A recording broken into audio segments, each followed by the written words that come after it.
আসসালামু আলাইকুম বন্ধুরা, আজ আমি বানাবো টক ঝাল মিষ্টি কাঁচা আমের আচার। তাও আবার রোদে দেওয়ার ঝামেলা ছাড়াই 1 বছর সংরক্ষণ করে খেতে পারবেন। এমন আচার কার না খেতে ভালো লাগে, দেখলেই জিভে জল আসবে, আর ভাত রুটির সাথেও দারুণ লাগবে। তো আজকে আমি স্পেশাল মশলা দিয়ে খুবই সহজভাবে কম সময়ে লোভনীয় স্বাদের টক ঝাল মিষ্টি আচার বানিয়ে দেখাবো। একবার দেখলে যে কেউ বানিয়ে নিতে পারবেন। তো চলুন প্রথম থেকে শেষ পর্যন্ত রেসিপিটা দেখতে থাকুন। আর রেসিপিটা ভালো লাগলে অবশ্যই লাইক কমেন্ট শেয়ার করতে ভুলবেন না, আর চ্যানেলটিকে সাবস্ক্রাইব করে সঙ্গে থাকবেন। তাহলে চলুন শুরু করা যাক। তো বন্ধুরা, আজকে আমি এই আচার তৈরি করার জন্য 2 কেজি কাঁচা আম নিয়েছি। এখন আমি এই আমগুলোকে জল দিয়ে খুব ভালো করে ধুয়ে নেব। এখানে আমি একটি কড়াইতে জল নিয়ে নিচ্ছি। এবার আমি এইভাবে একটি একটি করে খুব ভালো করে কচলে ধুয়ে নেব। তারপরে আমি একটি সুতি কাপড় দিয়ে এইভাবে আমগুলোকে মুছে নেব।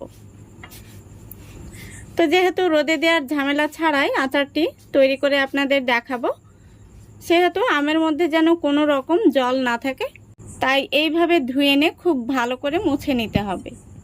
তো এইভাবে আমি সবগুলো আম খুব ভালো করে ধুয়ে সঙ্গে সঙ্গে সুতি কাপড় দিয়ে মুছে নেব। তো দেখুন বন্ধুরা, সবগুলো আম আমি খুব ভালো করে ধুয়ে মুছে নিয়েছি। এখন আমি আমগুলোকে খোসা ছাড়িয়ে কেটে নেব। তো এখানে আমি একটি প্লাস্টিক নিয়ে নিচ্ছি, এতে করে এই জায়গাটা কিন্তু নোংরা হবে না। তারপরে আমি একটি হেসে নিয়ে নিচ্ছি। আপনারা চাইলে বটি অথবা ছুরি দিয়েও আমগুলো কেটে নিতে পারেন।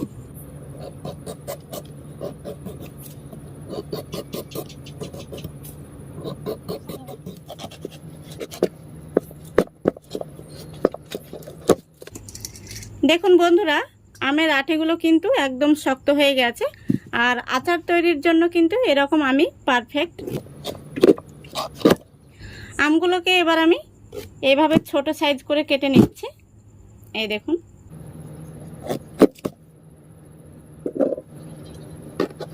আপনারা চাইলে লম্বা করেও রেখে দিতে পারেন। সবগুলো আম আমি একইভাবে কেটে নেব। দেখুন বন্ধুরা, সবগুলো আম খুব সুন্দরভাবে কেটে নিয়েছি। এখন আমি এই আচারের জন্য একটি স্পেশাল মশলা তৈরি করে নেব। তো দেখুন, গ্যাসটা অন করে আমি একটি কড়াই বসিয়ে দিয়েছি। আর স্পেশাল মশলা তৈরির জন্য এখানে আমি কি নিয়েছি আপনাদের বলে দিচ্ছি।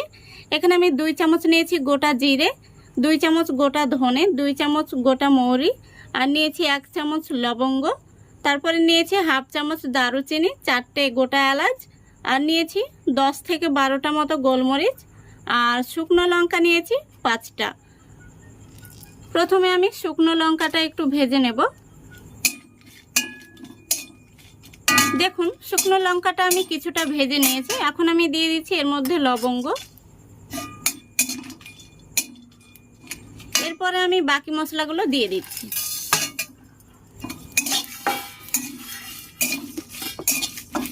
তো বন্ধুরা, আচারের মধ্যে কিন্তু এই মশলাটা দিলে আচারটা খেতে ভীষণ সুস্বাদু হয়।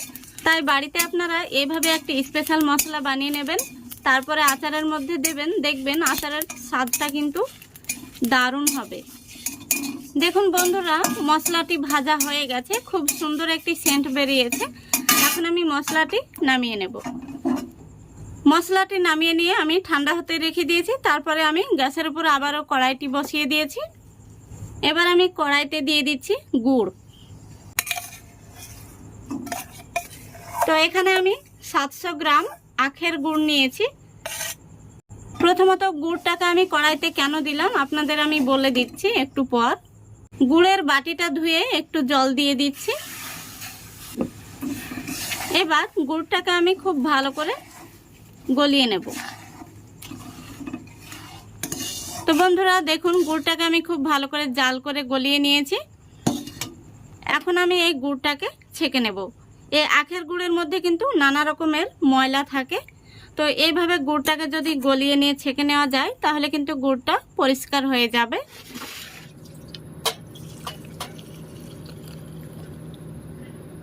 দেখুন কতটা নোংরা বেরিয়েছে। কড়াইটা পরিষ্কার করে আমি আবারও বসিয়ে দিয়েছি। এবার আমি কড়াইয়ের মধ্যে দিয়ে দিচ্ছি সরিষার তেল। এখানে আমি 2 টেবিল চামচ মতো সরিষার তেল দিয়ে দিলাম। তারপরে দিয়ে দিচ্ছি 1 চা চামচ 5 ফোড়ন।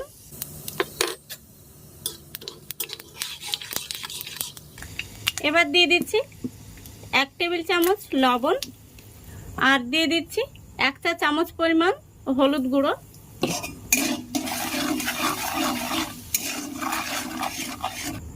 এবার আমি এর মধ্যে দিয়ে দিচ্ছি কেটে রাখা আমগুলো।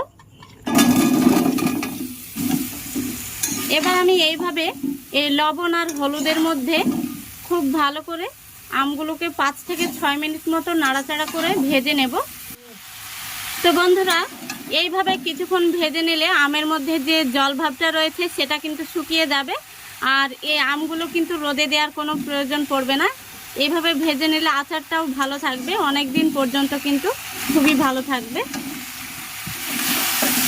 দেখুন বন্ধুরা, আমগুলোকে আমি 6 থেকে 7 মিনিট মতো ভেজে নিয়েছি।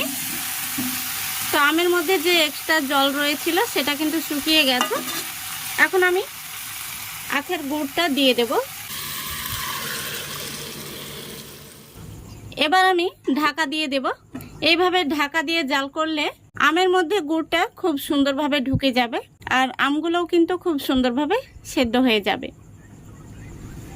কিছুক্ষণ পর আমি ঢাকনাটা খুলে দেখে নেব।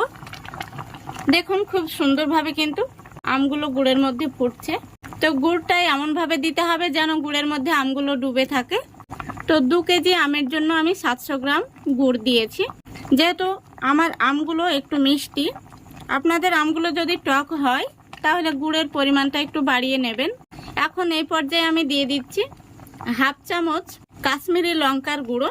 এতে করে কালারটা খুব সুন্দর আসবে। তারপরে একটু নাড়াচাড়া করে দিচ্ছি। আবারও আমি ঢাকা দিয়ে দেব। তো এইভাবে আমি আরও 4 থেকে 5 মিনিট মতো জাল করে নেব, আর মাঝে মাঝে ঢাকাটা তুলে নাড়াচাড়া করে দিতে হবে। দেখুন বন্ধুরা, আরও কিছুক্ষণ জাল করে নিয়েছি, আর কালারটা কিন্তু কত সুন্দর হয়েছে। দেখুন, অনেকটাই কিন্তু আমের কালার চেঞ্জ হয়ে গেছে, আর আমগুলো কিন্তু খুব সুন্দরভাবে সেদ্ধ হয়ে গেছে। এই দেখুন, এই দেখুন।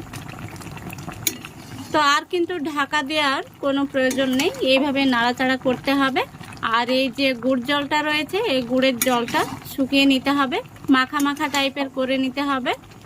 যেহেতু আচারটা আমরা রোদে দেব না, রোদে দেওয়ার ঝামেলা ছাড়াই কিন্তু সারা বছর সংরক্ষণ করে রাখতে পারবে, তাই আচারটাকে আরও কিছুক্ষণ জাল করে মাখা মাখা করে নিতে হবে।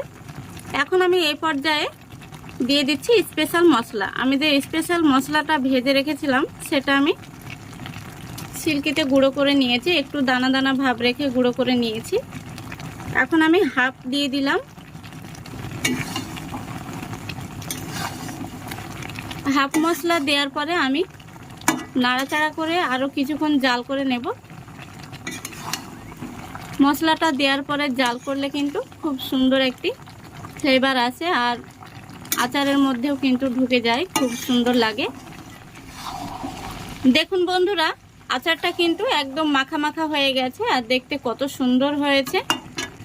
এখন আমি এর মধ্যে দিয়ে দেব ভিনেগার। তো 1 চিপি ভিনেগার দিয়ে দিচ্ছি, এতে করে কিন্তু আচারটা অনেক দিন ভালো থাকবে।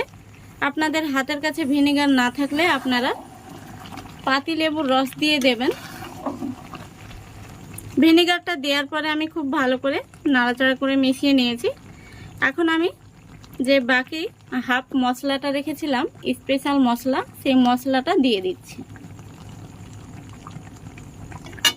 তারপরে আমি আবারও নাড়াচাড়া করে মিশিয়ে নিচ্ছি।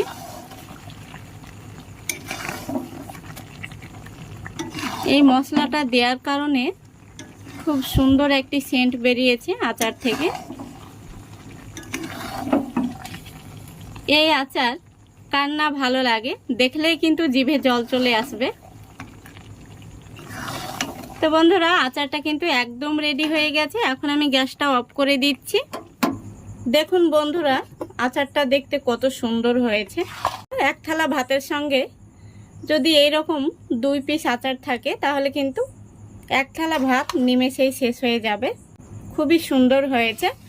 আর এই আচারটি আপনারা খুবই সহজে কম সময়ের মধ্যে বানিয়ে নিতে পারবেন, রোদে দেওয়ার ঝামেলা ছাড়াই।